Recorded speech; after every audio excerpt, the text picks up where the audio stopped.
All right, picture this. You're watching your team play, and suddenly you have no idea why they're defending so deep, why the midfield looks lost, or why your favorite club is losing again. You know something is wrong, but you can't just prove it yet. That's why Think Like a Coach exists. And today we're testing your actual football IQ. Every correct decision gives you points. And at the end, you'll learn your level. Ball watcher, 0 to 3 points. Basic player, 4 to 6. Advanced player, 7 to 8. Future coach, 9 to 10. Or actual coach brain. So focus, don't sit on your phone, lil buddy. Lock in. Let's test your decision making. After this horrendously long paragraph that you had to read, we can head over to a scenario one. Let's take an example from the latest Real Madrid versus Manchester City game. For a few seconds, City struggled to progress up the pitch and enter the final third. They're set up in a 1-3-5-1 shape, and the question is, what should they do now? Option A, go backwards and try to overload Madrid's press. Option B, overload the center. Option C, support the wide player first, then play into the center. Option D, overload the wide area and cross to Haaland.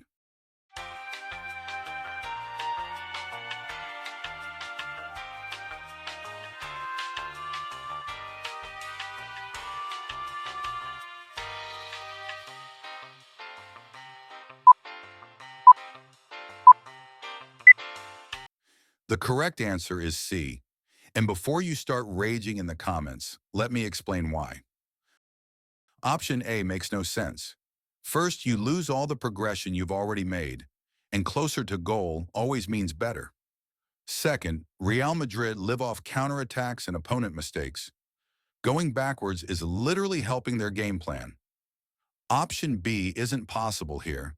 At this moment, the player on the ball simply doesn't have enough central support to make that work. Option D is the interesting one, because at first I actually thought it was the right answer. But when you look deeper, it falls apart. Look, in football, the pitch changes every second. Players are constantly moving, overloading one side, then switching to the other. And that movement is exactly what we can use here. Option D looks for a cross, but if you pause the frame, you'll notice that Manchester City has equal numbers around the ball. That might work in central areas, but out wide it's far from ideal. Even if City reaches the crossing zone, the box is already overloaded. Yes, it could work, but it would require luck, not structure. Now look at option C. City is in a 3 versus 3 on the wide side. But what if we don't cross and instead use this movement to manipulate the defense? By drawing 3 Madrid players toward the flank, now Nico Gonzalez has space to play a quick combination with his teammates and break the defense that they have been so struggling to get past. Unfortunately, after wide player not making the run and Nico waiting for the run and not seeing Foden, they lose the ball. But here's the lesson we can take. Every movement creates something, and that's what big teams are looking to exploit. The next scenario we will take from Aston Villa-Man United clash. In the 7th minute, Manchester United commits several players high up the pitch, looking to attack Aston Villa's high defensive line with vertical runs. Aston Villa, instead of dropping deeper, allow the overload to happen and keep their midfielders, attackers, high on United's defenders. So the question is, why does Aston Villa accept this situation? Option A. Aston Villa believe Manchester United lack the quality and timing to break through their defensive structure, so they feel comfortable staying high. Option B. Aston Villa allow Manchester United to overcommit, while keeping 3 midfielders positioned underneath the high Man United players to control central spaces and set up potential counterattacks. Option C. By holding a high line, Aston Villa aim to slow the game down and force Manchester United to recycle possession deeper. Option D, trusting their effective high line and offside traps. Aston Villa by committing players higher forces out a long ball.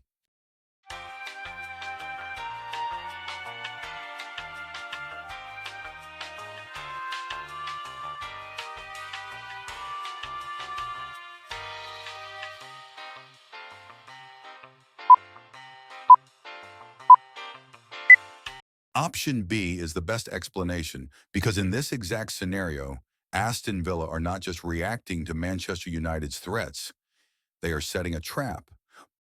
By allowing United to commit players high, Villa keep control of the space in front of the defense with three midfielders positioned underneath the ball. This limits short combinations through the middle and puts Villa in a strong position to win the ball and counter quickly, which happens in the actual match.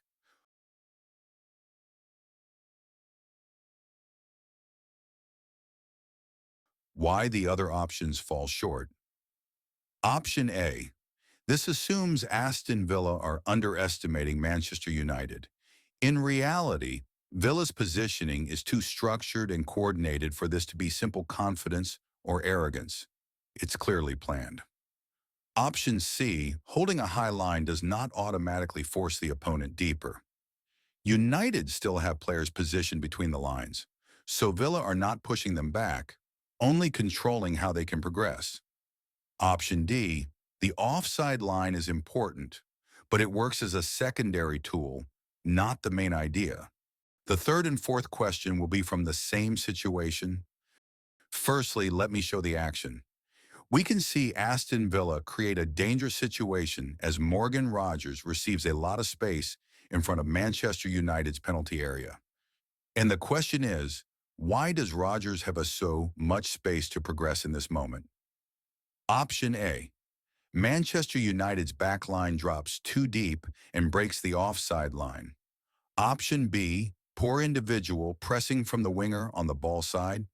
Option C, secondary midfielders runs into the box, pull United's midfielders and defenders away.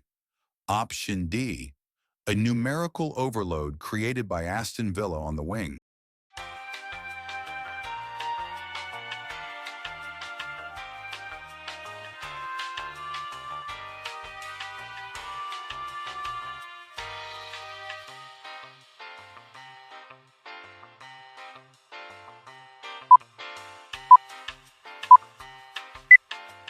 The correct answer is C, and let me explain why. Secondary midfielders runs into the box force Manchester United's midfielders to track runners. This movement becomes a trigger for United players to drop and follow runs, which opens central space in front of the box. As a result, Rogers receives the ball facing goal with time and space. Question 4. So now when we know why and how the space for Morgan Rogers got created now, I want to ask you, what is the most effective defensive solution for Manchester United here to avoid these kind of situations? Option A, drop the entire defensive block deeper to protect the box. Option B, man-mark midfield runners inside the penalty area. Option C, press Rogers only after he plays the first pass. Option D, deny Rogers time and space immediately when he receives between the lines.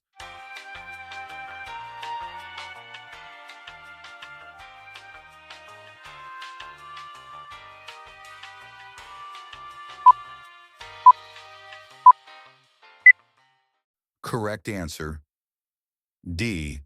And now I want to show you our final lesson from these two questions. Even though secondary runs into the box are dangerous and must be covered, the biggest threat is still the ball carrier in the central zone. Manchester United failed to follow basic defensive principles. The ball carrier between the lines is not pressed, no player steps out to kill time, and vision defenders react to runs instead of controlling space. By not denying Rogers time on the ball, United allow him to either dribble, shoot, or find runners. If Rogers is pressed immediately, the secondary runs lose their value. All right, the next question comes from Chelsea's recent clash against Bournemouth. And just before we get to this question, I want to let you know that I just made a new menu design. Let me know if it is fire. In the clip you're watching right now, Chelsea lose possession during the build-up phase. So here's the question. What was the main reason Chelsea lost the ball in this situation? Option A, a miscommunication combined with a poor decision to pass into an already overloaded Caicedo. Option B, a lack of a clear build-up structure, which made Chelsea easy to press and dispossess. Option C, a simple misplaced pass. Mistakes like this happen in every team. Option D, over-reliance on Caicedo's individual quality, forcing risky passes into him.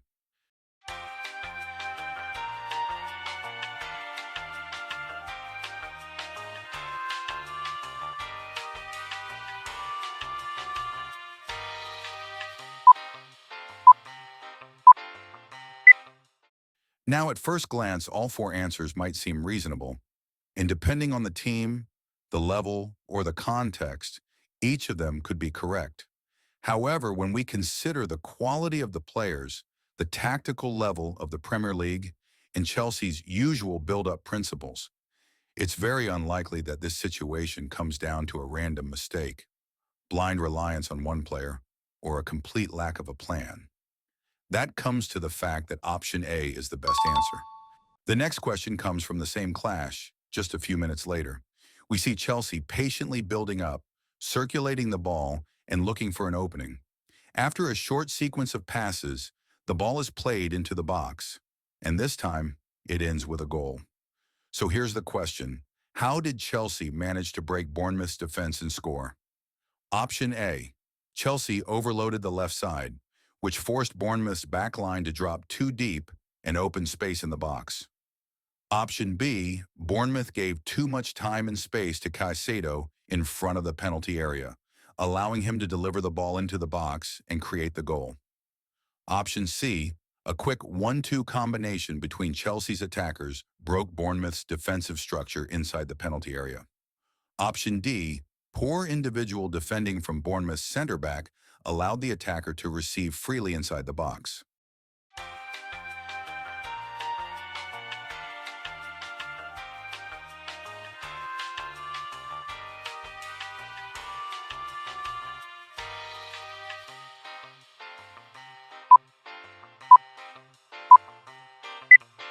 Correct answer, option B. Bournemouth gave Caicedo too much time and space in front of the penalty area. With no immediate pressure, Caicedo was able to lift his head, assess the situation, and play a precise ball into the box. The key issue here wasn't the final action inside the penalty area, but what happened before that. Once a midfielder receives the ball freely in zone 14, the defensive line is already reacting instead of controlling. The other options were incorrect. The overload on the side, the combination in the box, and the individual defending were all consequences of the same problem. A lack of pressure on the ball in midfield. Those situations only occur because Bournemouth failed to control the space in front of their backline. At this level, giving a midfielder time and space in that area is fatal. And that's exactly why option B is the correct answer. And that's it for today's video. Let me know in the comments how many points you ended up with. Thanks for watching. See you in the next one.